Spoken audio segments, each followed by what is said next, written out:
अस्सलाम वालेकुम, मैं आपका बबलुल्लाह होरी भाई। आज मैं आपको बेस्ट पैसा वसूल फ़ोन्स नहीं बताने वाला, क्योंकि मैं इस वीडियो में बताने वाला हूँ पैसा बर्बाद फ़ोन्स। अब ज़ाहिर है ना, देखें कीमती पैसा है, पैसा वसूल फ़ोन्स पे तो लगाना है, लेकिन ऐसे फ़ोन्स भी तो बताने हैं ना आपको जिन पे पैसा नहीं लगाना चाहिए, पैसा बचा के रखना चाहिए। और आगे 2026 आने वाला है भाई, 25 ख़त्म हो रहा है, तो अच्छे फ़ोन के साथ शुरुआत करो 2026 की। वैसे ही पहले ही 2025 में ही हमने इतने ओवर प्राइस्ड फ़ोन देखे हैं, और काफ़ी लोग यही कमेंट करने वाले हैं कि भाई अगर ये नहीं लेने फ़ोन तो फिर लेने कौन से हैं। तो लेने वाले भी आगे बताऊंगा। तो नए हो चैनल पे सब्सक्राइब कर लो, नोटिफिकेशन बेल को दबा के रखो, खड़का के रखो, ताकि अगली वीडियो आए तो आपको पता चल जाए, और ताकि आप अपने जो कीमती हार्ड एंड आपके पैसे हैं ना, वो किसी अच्छी डिवाइस पे लगाओ आप। और हाँ, वीडियो हेल्पफुल लगे तो अपने दोस्तों के साथ, अपनी फैमिली के साथ भी शेयर करना, ताकि वो भी अपना पैसा किसी पैसा बर्बाद फ़ोन्स पे ना लगाएं। अब देखें, ये एक ना मैं क्विक अपडेट टाइप की वीडियो बनाने वाला हूँ, क्योंकि अगर मैं एक फ़ोन को बताने बैठ गया ना उसकी डिटेल को, तो मुख्तारिया गल बहुत आगे बढ़ जानी है। मतलब वीडियो बहुत लंबी हो जानी है आगे। तो ब्रांड वाइज डिस्कस करेंगे, मैं आपको मॉडल्स बता दूंगा, बस आपने उन मॉडल्स को अवॉइड करना है। सबसे पहले डिस्कस कर लेते हैं चौधरी ब्रांड को, सैमसंग को। अब देखें, चौधरी सैमसंग के जो फ़ोन्स हैं ना, ए सीरीज़ के अंदर A17 फ़ोन इन्होंने दिया, ओवर प्राइस्ड कर दिया। दूसरी कंट्रीज़ में इन्होंने एक्जीनोस 1330 लगा दिया, थोड़ा बेहतर चिपसेट था। पाकिस्तान में वही G99 G100, मतलब 2025 में भी ना ये G100 और G99 से जान नहीं छूटी। तो ये 17 भी ओवर प्राइस्ड है। अभी इसको अवॉइड करो, थोड़ा प्राइस कट लगेगा तो बाद में किसी रिकमेंडेड लिस्ट में आ गया तो फिर मैं आपको इसका मतलब बता दूंगा, रिकमेंड भी करेंगे। अभी नहीं, अभी अगर लेना है तो ये 16 ले लो। नॉर्मल यूज़ वाले फ़ोन है दोनों, थोड़ा डिज़ाइन शेप का ही डिफरेंस है। और उसके अलावा A26, अब A26 देखें 85,000 प्राइस है, कोई 75 या थोड़ा बहुत ऊपर नीचे कहीं पे मिल रहा है। इस रेंज में वही पुराने बेजल, वही ड्यू ड्रॉप नोच, डब्बे में चार्जर भी नहीं है, और फिंगरप्रिंट भी साइड माउंटेड है। ठीक है, एमोलेड है, 120 हर्ट्ज है, बट वैल्यू नहीं है। यूज़र चाहता है ना एक पैसा लगाए ऐसे फ़ोन पे जिसमें फ़ीचर के साथ अच्छी वैल्यू भी मिले, तो वो वैल्यू वाला फैक्टर मिसिंग है। तो A26 भी आपको अवॉइड करना चाहिए। उसके बाद A36 को मैं लिस्ट में रखूँगा, क्योंकि वो भी तकरीबन कोई 100 प्लस में ही मिल रहा है अभी भी। वैसे उसका 118 120 इन्होंने रेट रखा, और उसके अंदर इन्होंने स्नैपड्रैगन का चिपसेट लगाया था 6 Gen 3। अब 6 Gen 3 इस प्राइस कैटेगरी में वो वर्थ नहीं है। तो सैमसंग अपनी जो A सीरीज़ है ना, बड़ी बदमाशी के साथ बड़ी ओवर प्राइस चला रहा है पाकिस्तान में। और वैसे भी अब आगे जो हालात हैं आपको पता है, मैंने वीडियो बनाई थी जिसके अंदर प्राइसेस जो है ना बड़ी स्काई रॉकेट होने वाली हैं, क्योंकि जो रैम है, जो स्टोरेजेस हैं, इनका एक क्राइसिस आने वाला है। AI जो है ना उसने रंग में भंग डाल दिया है। हम रो रहे थे कि PTA टैक्सेस कम हो जाएंगे, तो AI ने जो है ना वो आगे 2026 में रगड़ देना सारों को। देखिए, दूसरा जो ब्रांड है वो डिस्कस करेंगे इन्फिनिक्स। पाकिस्तानी मार्केट में काफ़ी अच्छी ग्रिप रखता है, और चाइनीज़ ब्रांड है, ट्रांशन होल्डी वाला। इसके नीचे 2-3 और ब्रांड आते हैं, वो भी डिस्कस करेंगे आगे। इन्फिनिक्स के जो फ़ोन है नहीं लेने ना, पैसा बर्बाद फ़ोन है। एक तो है इन्फिनिक्स हॉट 60i, मॉडल को माइंड में रख लो, इस मॉडल पे आपने पैसे नहीं लगाने। अच्छा नहीं है पैसों के हिसाब से, हार्डवेयर बड़ा इसके अंदर ना मठा हार्डवेयर लगाया हुआ है।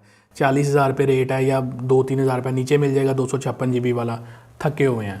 उसके अलावा दूसरा जो है इसका इन्फिनिक्स का Note 50 Pro, वही 75-77 हज़ार रुपया रेट है, 80-82 इनवॉइस है, और वही G100 का हार्डवेयर है। मतलब यार G100 के हार्डवेयर से ना यकीन करें तप चढ़ जाती है फ़ोन को देख के ना, कि अगर इसके अंदर G100 का हार्डवेयर है 80,000 रुपये पे जाके। तो ब्रांड्स पता नहीं किस तरह लगाई जा रहे हैं, और आगे जो हालात आ रहे हैं मुझे लगता है कि G81 मिलने लग जाएगा अब 2026 में इस रेंज के अंदर। तो बहरहाल हमें तो G100 भी समझ में नहीं आता भाई, ये कोई 30-35 हज़ार रुपये में मिले जैसे चौधरी सैमसंग ने लगाया अपने एक फ़ोन में, तो वहाँ तक तो समझ में आ जाता है, लेकिन 70-75 आउट ऑफ माइंड है। उसके अलावा इन्फिनिक्स का एक फ़ोन है हॉट 60 Pro Plus। काफ़ी लोग मुझे पूछ रहे थे यार इसको रिव्यू करें, ये वो। भाई ओवर प्राइस्ड फ़ोन है, मैं क्यों रिव्यू करूँ इसको। मतलब ये है ना कि हर फ़ोन को रिव्यू नहीं किया जा सकता, जो जिसकी डिमांड ज़्यादा होती है मैं उसको रिव्यू कर देता हूँ। ये भी हॉट 60 Pro डिमांड तो आई है, लेकिन लिटरली मेरा दिल नहीं किया इसको रिव्यू करने को। तो ओवर प्राइस्ड फ़ोन है, अभी भी 60 प्राइस है, कुछ 57-58 का इस रेंज के आसपास आपको मिल रहा है। और मार्केट में अगर इसके प्राइस ड्रॉप होकर अंडर 50,000 आए तो फिर समझ में आता है। आपने हॉट 60 Pro Plus लेना है ना, आगे मैं अगली वीडियो में आपको इससे बेहतर ऑप्शन बना दूंगा, इन्फिनिक्स में बता दूंगा, ठीक है। इन्फिनिक्स के बाद टेक्नो को डिस्कस कर लेते हैं। टेक्नो का एज सच अभी वही है, एक ही मॉडल मैं आपको बताऊंगा कि इस पर अभी पैसे स्पेंडिंग ना करो। स्पार्क 40 Pro Plus है, इनका मॉडल है, 60,000 रुपये पे आता है, और लोग धड़ाधड़ उसको ले ही जाते हैं जी। बड़ा पतला फ़ोन है जी, स्लिमेस्ट बना दिया, ठीक है, उसकी हैंड फील अच्छी है, स्लिम फ़ोन है, बट वैल्यू नहीं है उस हिसाब से। मैंने रिव्यू में सारी चीज़ें क्लियर की हैं। और उससे बेहतर अगर आपने टेक्नो में लेना है तो भाई कैमन 40 Pro पे पैसे लगा लो, उन्हीं का ही फ़ोन है ना। तो कैमन सीरीज़ में अक्सर कहता हूँ कि भाई वो बेहतर है। अगर स्पार्क सीरीज़ और कैमन सीरीज़ का फ़ोन सेम प्राइस पे मिले तो कैमन सीरीज़ को प्रेफर किया करो। उस पर ये थोड़ी सी ना उसको थोड़ा बेहतर रिफाइन करके बनाते हैं फ़ोन को। तो कैमन 40 प्रो अगर आपको कोई अंडर 60,000 स्लाइटली यूज मिल जाए या 60,000 के आसपास कोई डब्बे वाला मिल जाए, प्राइसेस बढ़ी हैं ना, रिसेंटली इंक्रीज़ हुई हैं, तो अभी आगे तो और इंक्रीज़ होने वाली हैं, तो कैमन 40 प्रो मिलता है, तो वो बेहतर ऑप्शन है। स्पार्क 40 प्रो प्लस को अवॉइड करो। उसके बाद डिस्कस कर लेते हैं आईटेल को। ये भी ट्रांशन होल्डिंग का ही कोई सिस्टर ही ब्रांड है, नीचे इन्फिनिक्स टेक्नो के साथ ही आता है, और इन्होंने फ़ोन दिया था आईटेल सुपर S26 अल्ट्रा, जिस पे मैंने ओपिनियन वीडियो दिया था कि भाई ब्रांड वर्थ भी होनी चाहिए ना, मैं इसलिए रिकमेंड नहीं करता। तो काफ़ी लोग कह रहे थे कि यार मतलब फ़ीचर्स हैं, तो देखें भाई अगर आपने 45-50 हज़ार रुपया लगाना है तो फिर वहाँ पे आपके पास कैटेगरी होनी चाहिए इन्फिनिक्स की टेक्नो की, वहाँ पे उनकी बेहतर वैल्यू है।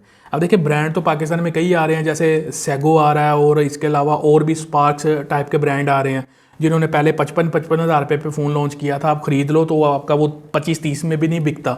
तो ब्रांड वैल्यू है ना सारी। तो यही चीज़ें हैं, लोग क्यों सैमसंग पे पैसे लगाते हैं या क्यों दूसरे वेल सेटल्ड ब्रांड पे पैसे लगाते हैं, ब्रांड वैल्यू की वजह से। जो फीचर आपको आईटेल सुपर S26 अल्ट्रा में मिल रहे हैं वो आपको इन्फिनिक्स टेक्नो भी सेम रेंज के अंदर दे देता है, अगली वीडियो में बताऊंगा।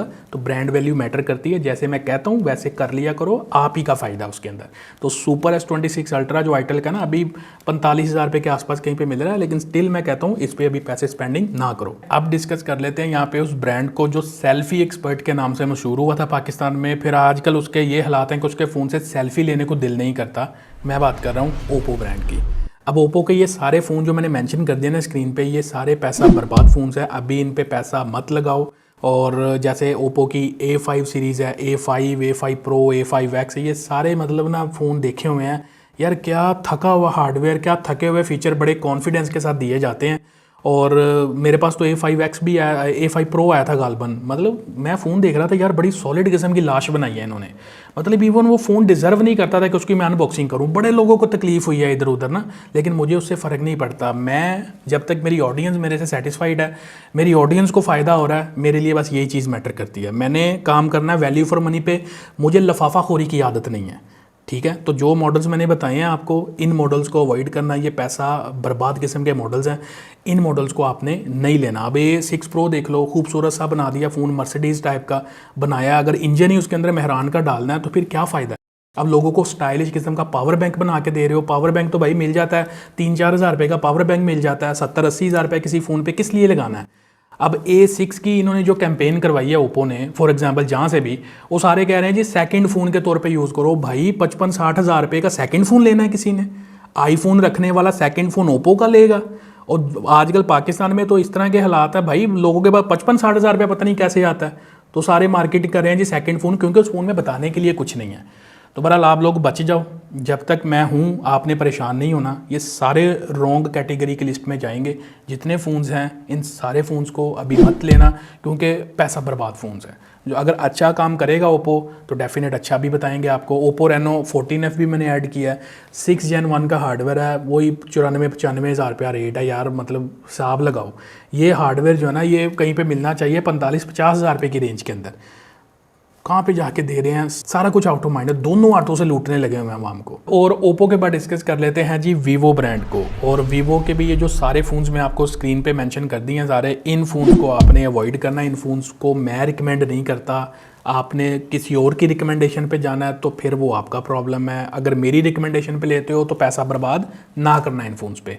अब देखें ना वीवो Y400, वही स्नैपड्रैगन का बदनामे ज़माना, 685 लगाए जा रहे हैं हर फ़ोन में बेदर्दी के साथ, विदाउट मतलब ये चीज़ माइंड में रखे यार लोग की कहनगे, मतलब ये वो कहते हैं ना कि मैंने नहीं फ़र्क पैंदा लोग की कहनगे। ओप्पो ने ये पॉलिसी रख ली है अपना वीवो ने, सॉरी। तो Y400 वही हरकत है। फिर इनका जो वीवो ने V50 अपने दी थी सीरीज, V50 लाइट वाली, V50 तो ठीक था समझ, और V50 लाइट में भी यही हरकत की मिलती जुलती। अब इनका बजट रेंज में Y04 है, वो भी मतलब अजीब सा ही मॉडल है, कोई वैल्यू नहीं है उसके अंदर। और फिर Y21D मॉडल करके, मतलब डिज़ाइन खूबसूरत, कलर कॉम्बिनेशन बनाई जा रहे हैं। वीवो ओप्पो असल में ना ये किस्तों वालों को बड़ा ये सपोर्ट करते हैं, तो ये इनका ना माल किस्तों पे बड़ा निकलता है। तो किस्त पे अगर कोई बंदा फ़ोन लेने जाता है वो तो मजबूर है, उसको तो किस्त वाले ने जो दे देना उसने ले लेना है। तो मजबूर बंदा ना वीवो का फ़ोन बहुत बाय करता है, बाद में रोता ज़रूर है कि भैया मैं की कर बैठा, पैसे मेरे को भी नहीं सही थे, चलो मिल गई जो भी है। तो बहरहाल जो मॉडल मैंने मेंशन कर दी ना, वीवो के Y19S हो गया, Y29, जो भी मिल रहा है ना, Y सीरीज़ नहीं लेनी। और ये जो वी वाली लाइट वाला है ना, अभी जो मॉडल मैंने मेंशन किया इनको मत लेना, अच्छी वैल्यू नहीं देते। जो अच्छी वैल्यू देते हैं अगली वीडियो में वो भी बताऊंगा। Xiaomi के भी कुछ ऐसे मॉडल्स हैं कि जो पैसा बर्बाद हैं, जो नहीं लेने चाहिए। ब्रांड बहुत अच्छा है, एक टाइम था बड़ा अग्रेसिव आता था, मैं खुद कहता था कि Xiaomi गलती नहीं करता, बट अब तो ब्लंडर पे ब्लंडर मार रहा है। अब इनके जो मॉडल्स मैंने मेंशन किए हैं, Redmi 15C, Redmi का 15, बड़े बड़े ओवर प्राइस फ़ोन है, मैंने डिटेल में ओपिनियन वीडियो भी डाली हुई है। और Redmi 15C की बैक पे वो फटी चेंज करके उसको पोको C85 का नाम दे दिया। मतलब रीब्रांडिंग होती है ना, रीब्रांडिंग बुरी बात नहीं है, लेकिन एटलीस्ट कुछ सेंसेबल प्राइस होनी चाहिए, मार्केट कंपटीशन के हिसाब से प्राइसेस होनी चाहिए। मुंह उठा के जहाँ पे जिस ब्रांड का दिल करता है वहाँ पे चीज़ों को लॉन्च कर रहा है। उसके अलावा इनका है क्या कहते हैं, Redmi का Note 14 Pro। अब ये जो प्रो मॉडल है देखें, इसका 256 GB वाला कोई 70-72 हज़ार रुपये का मिल रहा है, वही G100 हार्डवेयर है। और इसी का जो है ना क्या कहते हैं, एक 512 GB वाला मॉडल भी है, वो मतलब 85 हज़ार रुपये के आसपास, 90 हज़ार रुपये के आसपास है, उसमें भी G100 है। हाल देखें आप कंपनीज जो है ना वो कहाँ पे चल रही है। एक टाइम पे हर कंपटीशन को किल करने वाला जो Xiaomi है ना, इसको खुद समझ में नहीं आ रही क्या करना है। तो मार्केट में ये जो फ़ोन्स मैंने आपको बताए हैं ना, ये वाले फ़ोन्स अभी अवॉइड करना, Xiaomi के ये फ़ोन वैल्यू नहीं देते। और जल्दी से कोई Realme पे भी नज़र मार लेते हैं कि Realme के कौन से हमें जो है ना वो स्पेशल पैसा बर्बाद फ़ोन्स हैं जो जिनसे बचना चाहिए। तो स्क्रीन पर मैं दिखा रहा हूँ आपको, ये मॉडल्स हैं, इनको आपने अवॉइड करना है, नहीं लेने। रिसेंटली जो C85 Pro इन्होंने दिया था C सीरीज़ में, अब देखो C सीरीज़ का किसी टाइम पे इन्होंने नाम रखा था चैम्पियन, अभी तो वो चूना बनी हुई है भाई, ये आवाम को तो वही लग रहा है। अब कह रहे जी C85 Pro में जी फर्स्ट टाइम जी इसके अंदर एमोलेड दे दिया जी, फर्स्ट टाइम इसके अंदर जी बैटरी लगा दी, फर्स्ट टाइम इसके अंदर ये कर दिया। और भाई फर्स्ट टाइम उसकी प्राइस भी तो देखो ना कहाँ पे ले गए हो जाके उठा के। तो अजीब सी हरकतें राइट लेफ्ट देखने को मिलती हैं। को बंदे को थोड़ा सा ख्याल अवाम का भी करना चाहिए। हार्डवेयर वही है स्नैपड्रैगन 685 का, बदनामे ज़माना किस्म का हार्डवेयर है। ब्रांड्स को हार्डवेयर ही नहीं मिल रहा यार। दूसरी कंट्रीज़ की मार्केट देख लो, वहाँ पे हर वैरायटी आ रही है हार्डवेयर में। पाकिस्तान में G100, G99, स्नैपड्रैगन 685, मतलब सारा जो मेरे ख्याल से वो कहते हैं ना नीचे वाला जो कचरा टाइप का हार्डवेयर है, वो सारा थोक में इन्होंने उठाया हुआ, पता नहीं हमें चिपकाने के लिए यूजर्स को। मतलब खीर हो जाती है समटाइम। मैं मतलब इतनी हार्श किस्म की टॉकिंग नहीं करना चाहता वीडियो में, लेकिन इतना तप जाता हूँ मैं वीडियो बनाते हुए, क्योंकि अवाम को चूना ही लग रहा है अल्टीमेटली। अब वो 14T देख लो, 14 सीरीज़ कहाँ पे लॉन्च की इतनी महंगी। अब 14T महंगा बिक रहा है, 15T सस्ता बेच रहे हैं, तो 15T में थोड़ा सा मतलब बेहतर वैल्यू मिल जाती है। तो 14T किसने लेना है भाई, इतने महंगे पहले प्राइस रखने से सोच लो। अब Realme C75X देख लो, Realme Note 70 देख लो, प्राइस कहाँ पे है, ना कैमराज अच्छे हैं ना हार्डवेयर अच्छा। अब ये दो मेन चीज़ें होती हैं, चलो दो भी छोड़ो, एक बड़ी मेन चीज़ है, अगर फ़ोन का प्रोसेसर अच्छा नहीं है ना तो वो फ़ोन बेकार है, ना उसकी बैटरी काम आएगी आपके, ना उसका डिस्प्ले काम आना है, ना उसकी बाकी चीज़ें काम आनी है। तो हार्डवेयर मेन कंपोनेंट है, उसी पे कंप्रोमाइज़ करके ये फ़ोन बना देते हैं और जी छलांगे लगवाते हैं, जी डुबकी लगवा लो, जी ये कर लो, जी वो कर लो। आखिर ही है यार। वैसे अभी कुछ ऑनर की भी थोड़ी सी देख लेते हैं कि ऑनर पाकिस्तान में एंट्री की है रिसेंटली, तो ऑनर क्या ऑनर कर रहा है पाकिस्तानी कस्टमर्स की। तो बहरहाल बहुत ओवर प्राइस जा रहा है ऑनर। ये 2-3 मॉडल्स मैंने मेंशन किए हैं, बहुत ओवर प्राइस हैं। X7C और मॉडल, और उसके अलावा है इनका X5B प्लस। मतलब ऑनर ABC नहीं इनकी सीधी हो रही भाई। फ़ोन इन्होंने मतलब क्या बनाना है, मॉडल ही नहीं ज़बान पे चढ़ता है। X5B प्लस, X6C, वो अजीब से इनके नाम है। तो X6C जो है ना वो मतलब कुछ समझ में आ जाता है, कुछ 26-27 हज़ार रुपये की रेंज में, लेकिन 7C इतना ओवर प्राइस्ड है, 720p डिस्प्ले IPS वाले। उसके अलावा X9C देख लो इनका, X5B प्लस में भाई स्नैपड्रैगन कह रहा हूँ, ये Helio G36 टाइप के हार्डवेयर हैं। मतलब वो हार्डवेयर हैं जो फ़ोन अगर आपने सेटअप किया ना तो उनकी वहीं से आंखें बाहर आनी शुरू हो जाती हैं। तो यूज़ आपने क्या करना है उसको, इस तरह के फ़ोन्स हैं। और जिस बंदे ने 20-25 हज़ार रुपया लगाया हुआ इस फ़ोन पे, उस बेचारे के साथ क्या बीतेगी। तो ये वो सारे वीडियो में मैंने आपको रॉन्ग फ़ोन्स बताए, जिनको देसी वर्ड में मैं कहता हूँ पैसा बर्बाद फ़ोन्स। तो ऐसे फ़ोन्स पे आपने अपना जो कीमती पैसा है ना वो नहीं स्पेंड करना, नहीं तो पैसा ज़ाया करोगे। अब किन फ़ोन्स को लेना है वो अगली वीडियो में बताऊँगा। ये वीडियो अगर अच्छी लगती है लाइक भी कर लेना, अपने दोस्तों के साथ, अपनी फैमिली के साथ इसको शेयर भी कर लेना, और चैनल को सब्सक्राइब करके रखना ताकि अगली वीडियो का नोटिफिकेशन आए तो आपसे वो वीडियो मिस ना हो। तो मिलता हूँ अगली वीडियो में। Thanks for watching. अल्लाह हाफिज़।